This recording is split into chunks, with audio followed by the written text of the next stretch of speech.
तर आज आपण बघणार आहोत वर्णमाला हा टॉपिक बघण्याच्या आधी आपण सर्वात पहिल्यांदा त्याच्यावरचे काही प्रश्न बघूयात। तर इथं पहिला प्रश्न आहे, ॲ आणि अ या स्वरांना मराठी वर्णमालेत स्थान द्यावे असे मत टिंबटिंब यांनी नोंदवले। तर ॲ आणि अ या स्वरांना मराठी वर्णमालेत स्थान देण्याबद्दल कोणी सुचवलं याचं उत्तर आपल्याला द्यायचं आहे। त्यानंतर पुढचा प्रश्न आहे, ज्या वर्णांचा उच्चार इतर वर्णांच्या मदतीशिवाय स्वतंत्रपणे केला जातो त्यास टिंबटिंब असे म्हणतात। याचं सुद्धा उत्तर आपण पुढे व्हिडिओमध्ये बघणार आहोत। आपल्या मुखातून निघणाऱ्या मूलध्वनींना टिंबटिंब असे म्हणतात। आणि शेवटचा एक प्रश्न आहे, संस्कृतमध्ये स्वरांना टिंबटिंब असे म्हणतात। तर या सर्व प्रश्नांची उत्तर आता आपण व्हिडिओमध्ये बघणार आहोत। तर आता आपण व्हिडिओला सुरुवात करूयात। तर आजचा आपला टॉपिक आहे वर्णमाला। वर्णमाला यामध्ये आपण पहिला बघूयात, वर्ण म्हणजे काय। वर्ण म्हणजे काय, तर आपल्या मुखातून निघणाऱ्या मूलध्वनींना वर्ण असे म्हणतात। आपल्या मुखातून जे काही ध्वनी बाहेर पडतात त्या सर्व ध्वनींना वर्ण असे म्हणतात। त्यानंतर मराठी भाषेमध्ये जे हे वर्ण आहेत ते कोणत्या भाषेतून घेतलेले आहेत, तर मराठी भाषेने संस्कृत भाषेतून ही वर्णमाला स्वीकारलेली आहे। अशा प्रकारे एकूण किती वर्ण आपल्या वर्णमालेमध्ये आहेत, तर एकूण 52 वर्ण मराठी वर्णमालेमध्ये आपल्याला पाहायला भेटतात। वर्णांचे स्वरूपानुसार किती प्रकारात वर्गीकरण केले जाते असा प्रश्न विचारला जातो। तर वर्णांचे स्वरूपानुसार म्हणजे वर्णांचे 4 प्रकारात वर्गीकरण केले जाते। म्हणजे 4 प्रकार आहेत वर्णांचे, एकूण प्रकार किती, 4। पहिला प्रकार आहे स्वर, त्यानंतर आहे स्वरादी, त्यानंतर व्यंजन, त्यानंतर विशेष संयुक्त व्यंजन, असे 4 प्रकार आहेत। त्यातला पहिला प्रकार आता आपण बघूयात। पहिला प्रकार आहे स्वर। स्वर या शब्दाला संस्कृतमध्ये अच असे म्हणतात। काय म्हणतात, तर अच। संस्कृतमध्ये स्वर या शब्दाला अच असे म्हणतात। तर जे ध्वनी मुखावाटे बाहेर पडताना मुखातील कोणत्याही अवयवाचा एकमेकांशी स्पर्श होत नाही अशा ध्वनींना स्वर असे म्हणतात। तर स्वर कशाला म्हणतात, तर आपल्या मुखावाटे जे काही ध्वनी बाहेर पडतात ते ध्वनी बाहेर पडत असताना मुखातील कोणत्याही अवयवाचा एकमेकांशी स्पर्श होत नसेल तर त्या वर्णांना स्वर असे म्हणतात, त्या ध्वनीला स्वर असे म्हणतात। त्यानंतर ज्या वर्णांचा उच्चार इतर वर्णांच्या मदतीशिवाय होतो त्या वर्णांना स्वर असे म्हणतात। स्वर कोणाला म्हणतात, की ज्या वर्णांचा उच्चार करण्यासाठी इतर वर्णांची मदत घ्यावी लागत नाही। म्हणजे उदाहरणार्थ जर मी म्हणलं स चा उच्चार करण्यासाठी स हे व्यंजन आणि अ हे स्वर या दोघांची मदत लागते।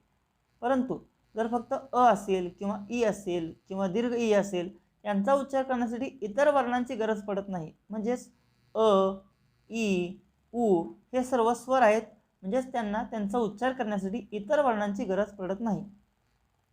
यानंतर स्वर हे स्पष्ट किंवा पूर्ण उच्चाराचे वर्ण असतात। स्वरांचा उच्चार हा स्पष्ट असतो आणि पूर्ण उच्चार असतो, हे एक लक्षात ठेवा। त्यानंतर स्वरांच्या उच्चारात प्रवाहीपणा असतो। मुखातील कोणत्याही अवयवाचा एकमेकांशी स्पर्श होत नसणारे वर्ण कोणते, तर स्वर। त्यानंतर कोणत्याही वर्णाच्या मदतीशिवाय उच्चार होणारे कोणते, तर ते आहेत स्वर। त्यानंतर स्पष्ट व पूर्ण उच्चाराचे काय असतात, तर स्वर। आणि प्रवाही असणारे कोण, तर इथे सुद्धा उत्तर आहे स्वर। अशा प्रकारे मराठी वर्णमालेमध्ये एकूण किती स्वर आहेत असा प्रश्न विचारला जातो। तर एकूण 14 स्वर मराठी वर्णमालेमध्ये आहेत। ते 14 स्वर कोणकोणते, त्याचे प्रकार कोणते, ते आता आपण बघूयात। तर या इथे स्वरांचे स्वरूपानुसार एकूण 4 प्रकार पडतात। कोणकोणते, तर पहिला आहे ऱ्हस्व स्वर, त्यानंतर दीर्घ स्वर, त्यानंतर संयुक्त स्वर आणि त्यानंतर आदत्त स्वर। तर या इथे ऱ्हस्व स्वर कशाला म्हणतात, ज्या स्वरांचा उच्चार करण्यासाठी कमी कालावधी लागतो त्यांना ऱ्हस्व स्वर म्हणतात। ज्या स्वरांचा उच्चार करण्यासाठी जास्त कालावधी लागतो त्यांना दीर्घ स्वर म्हणतात। त्यानंतर 2 स्वर एकत्र करून जो नवीन स्वर तयार होतो त्या स्वराला संयुक्त स्वर असे म्हणतात। आणि चौथा प्रकार आहे आदत्त स्वर। ज्या स्वरांचा उच्चार जे स्वर इतर भाषेतून दत्तक घेतलेले आहेत त्या स्वरांना आदत्त स्वर असे म्हणतात। तर ऱ्हस्व स्वर किती आहेत, तर ऱ्हस्व स्वर एकूण 5 आहेत। कोणकोणते आहेत, तर हे इथं ऱ्हस्व स्वर आहेत 5। अ, ऱ्हस्व अ, ऱ्हस्व ई, ऱ्हस्व उ, त्यानंतर रू आणि लू, असे 5 ऱ्हस्व स्वराचे प्रकार आहेत। दीर्घ स्वर कोणते, तर दीर्घ आ, दीर्घ ई, दीर्घ उ, असे 3 दीर्घ स्वर आणि त्यासोबत 4 संयुक्त स्वर सुद्धा या इथे दीर्घ स्वरामध्ये मोडले जातात. ते कसे आपण परत बघूयात. संयुक्त स्वर एकूण किती आहेत? 4 आहेत. कोणकोणते? ए, आई, ओ आणि औ. संयुक्त स्वर कसे तयार झाले याचा आता आपण अभ्यास करूया थोडासा. संयुक्त स्वर एकूण 4 आहेत. ए, त्यानंतर आई, त्यानंतर ओ आणि त्यानंतर आहे औ. तर या 4 प्रकारांचा आता आपण अभ्यास करू. हे स्वर तयार कसे झाले? ए हा स्वर कसा तयार झाला? तर अ अधिक ई. त्यानंतर आई हा स्वर कसा तयार झाला? आ अधिक ई. दोन्हीत फरक काय आहे? अ सोबत ई आलं तर ए आणि आ सोबत ई आलं तर आई. त्याचप्रमाणे ओ कसा तयार झाला? तर अ अधिक उ बरोबर या इथं ओ तयार होणार नाही. इथं अच्या जागी फक्त आ घेतलं. आ आणि उ या 2 स्वरांपासून औ हा स्वर तयार झाला. आता या इथं हे ई जे आहे ते ऱ्हस्व असेल किंवा दीर्घ असेल तरी चालतं, काय अडचण नाही. या इथं उ सुद्धा ऱ्हस्व असेल किंवा दीर्घ असेल तरीही काही अडचण नाही. म्हणजे अ अधिक ई ए होतो, आ अधिक ई आई होतो. तसंच अ अधिक उ ओ होतो आणि आ अधिक उ औ होतो. अशा प्रकारे संयुक्त स्वर कसे तयार होतात? तर 2 स्वरांना एकत्र करून जो नवीन स्वर तयार होतो त्यांना संयुक्त स्वर असे म्हणतात. ह्रस्व स्वर 5, दीर्घ स्वर 7, संयुक्त स्वर 4 आणि आदत्त स्वर 2. म्हणजे इंग्रजी भाषेतून दत्तक घेतलेले 2 स्वर 2 ॲ आणि ऑ हे 2 आदत्त स्वर आहेत. आता इथे दीर्घ स्वर 7 कसे काय? तर हे 3 आणि संयुक्त स्वरांचा सुद्धा उच्चार हा दीर्घ असतो. त्यामुळे या दोघांना एकत्र करून दीर्घ स्वरांना 7 एकूण 7 संख्या मानली जाते दीर्घ स्वरांची. संयुक्त स्वर हे 2 स्वरांपासून तयार झाले, त्यामुळे असे स्वर फक्त 4च आहेत. त्यामुळे संयुक्त स्वर 4 आणि दीर्घ स्वर 7, ह्रस्व स्वर 5 आणि आदत्त स्वर 2. अशा प्रकारे रचना आहे. तर यांची अजून थोडीशी सविस्तर माहिती आता आपण बघूयात. ह्रस्व स्वर कशाला म्हणतात? ज्या स्वरांचा उच्चार करण्यासाठी एक मात्रा एवढा कालावधी लागतो, म्हणजे कमी कालावधी लागतो, एक मात्रा एवढा कालावधी लागतो, त्या स्वरांना ह्रस्व स्वर असे म्हणतात. म्हणजे काय? क या व्यंजनामध्ये अ हा स्वर आहे. मग या अचा उच्चार करत असताना आपल्याला कमी कालावधी लागतो क. आणि त्या जागी जर मी असं म्हणलं का मध्ये काचा उच्चार करताना आ हा स्वर आहे, त्यामुळे या इथे जास्त कालावधी लागतो. अ ची मात्रा ही 1 मात्रा आहे आणि आ ची मात्रा ही 2 मात्रा आहे. त्यामुळे ज्या स्वरांचा उच्चार करण्यासाठी 1 मात्रा एवढा कालावधी लागतो त्या स्वरांना ह्रस्व स्वर असे म्हणतात. ह्रस्व स्वरांची 1 मात्रा मोजली जाते, त्यास लघु मात्रा असे म्हणतात. लक्षात आलं तुम्हाला? समजा इथं क, म, ल या प्रत्येक शब्दामध्ये प्रत्येक अक्षरामध्ये एक मात्रा आहेत, कारण यांचा स्वर हा अ असाच आहे. किंवा ई असेल, ह्रस्व ई, ह्रस्व उ, तर त्यांची 1 मात्रा असते, त्यावेळेस त्याला ह्रस्व स्वर म्हणतात. आता दीर्घ स्वर म्हणजे काय? ज्या स्वरांचा उच्चार करण्यासाठी 2 मात्रा एवढा कालावधी लागतो. म्हणजेच इथे एक शब्द आहे मीना. इथं मीला दुसरी वेलांटी आहे, म्हणजे ईचा उच्चार दीर्घ आहे, इथं 2 मात्रा लागणार. त्यानंतर नाला काना आहे, त्यामुळे या अचा सुद्धा दीर्घ उच्चार आहे, त्यामुळे इथं सुद्धा 2 मात्रा इतका कालावधी लागणार. तर अशा प्रकारे ज्या स्वरांचा उच्चार करण्यासाठी 2 मात्रा म्हणजे जास्त कालावधी एवढा कालावधी लागतो त्या स्वरांना दीर्घ स्वर असे म्हणतात.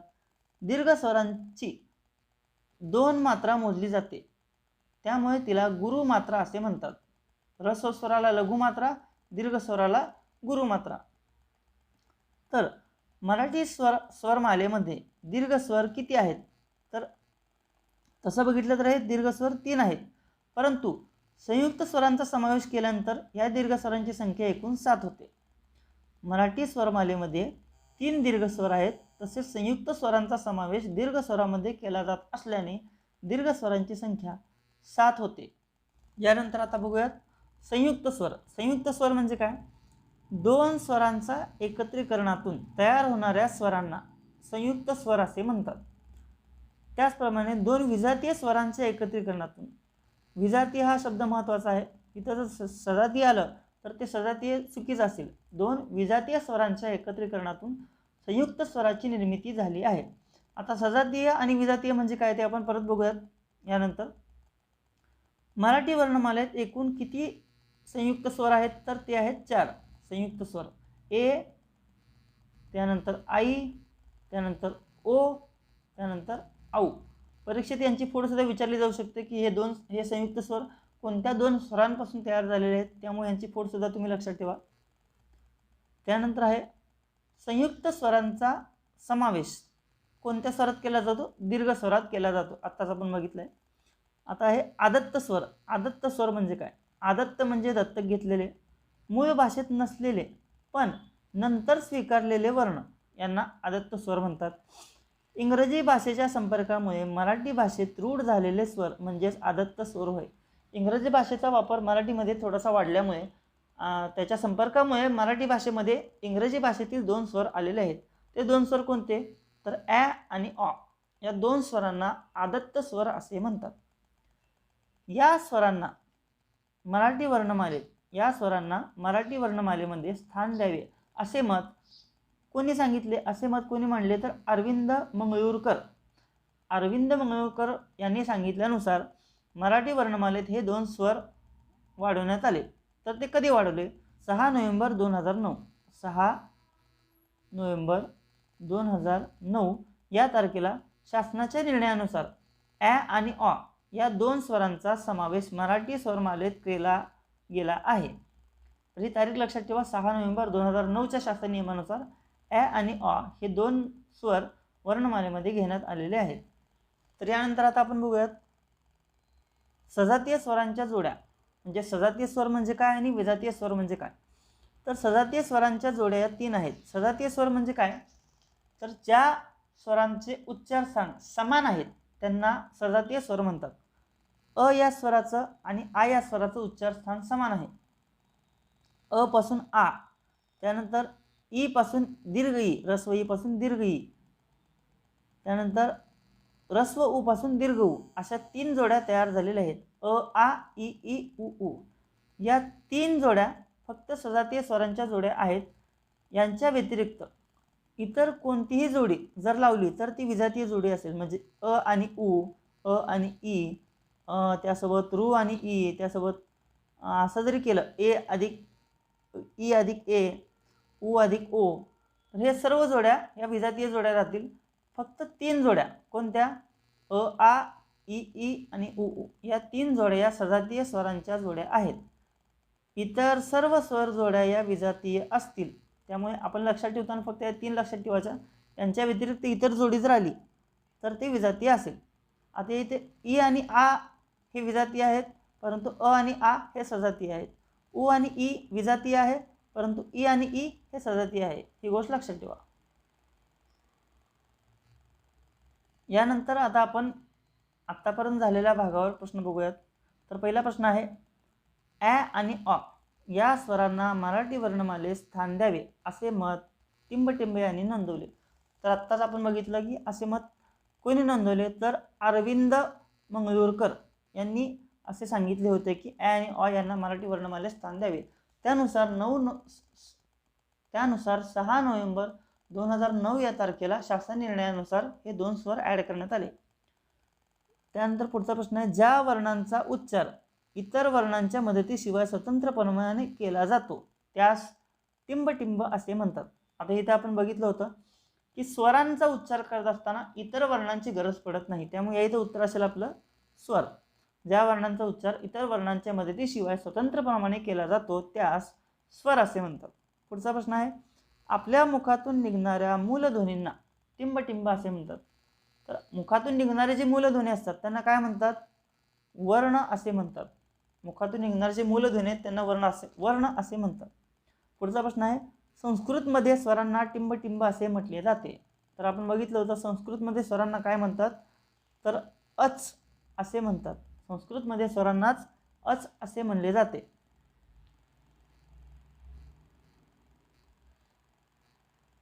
या पुढचा प्रश्न आहे आता मराठी वर्णमालेत दीर्घ स्वरांची संख्या किती आहे. दीर्घ स्वरांची संख्या आपण बघितली होती एकूण 7 आहेत. त्यात 3 वर्णमालेतले आणि 4 संयुक्त स्वर असे मिळून 7 दीर्घ स्वर होतात. पुढीलपैकी ऱ्हस्व स्वर कोणता? आता आ हा स्वर दीर्घ आहे, ई दीर्घ आहे, ऊ सुद्धा दीर्घ आहे. रू हा स्वर आपण काय बघितला होता की ऱ्हस्व स्वर आहे. एकूण 5 स्वर ऱ्हस्व स्वर आहेत. अ, ई, त्यानंतर ऊ आणि त्यानंतर रू आणि लू असे 5 ऱ्हस्व स्वर आहेत. त्यापैकी हे इथं रू हा एक ऱ्हस्व स्वर दिलेला आहे. 2 विजातीय स्वरांच्या एकत्रीकरणातून टिंबटिंब स्वरांची निर्मिती होते झाली आहे. आता आपण बघितलं होतं अ आणि ए, अ आणि उ हे विजातीय स्वर आहेत. या दोघांच्या एकत्रीकरणातून ओ हा स्वर संयुक्त स्वर तयार झाला. तर प्रश्नानुसार 2 विजातीय स्वरांचा एकत्रीकरणातून संयुक्त स्वरांची निर्मिती झाली आहे. मग संयुक्त स्वर कोणता? ओ असेल, ए असेल, आई असेल, औ असेल. तर हे उत्तर असेल आपलं संयुक्त. 2 विजातीय स्वरांच्या एकत्रीकरणातून संयुक्त स्वरांची निर्मिती झाली आहे. शेवटचा प्रश्न आहे, सजातीय स्वरांच्या जोड्या किती? सजातीय स्वरांच्या जोड्या किती? तर आपण बघितलं होतं 3. कोणकोणते? अ, अ, अ सोबत एक सजातीय स्वर जोडी येणार आ, ई सोबत दीर्घ ई आणि ऊ सोबत दीर्घ ऊ अशा 3 जोड्या सजातीय स्वरांच्या आहेत. तर यानंतर आता आपण स्वरादी आणि व्यंजन आणि इतर राहिलेला जो काय पार्ट आहे तो आपण बघणार आहोत. तर आजच्या टॉपिक पुरतं एवढंच. तुम्हाला टॉपिक कसा वाटला नक्कीच मला कमेंट बॉक्समध्ये सांगा आणि त्यानंतर तुमच्या मित्रांपर्यंत हा व्हिडिओ शेअर करा. जे नवीन असतील त्यांनी सबस्क्राईब करा आणि बेल आयकॉन दाबून ठेवा म्हणजे तुम्हाला नवीन व्हिडिओची माहिती लवकरात लवकर कळून जाईल.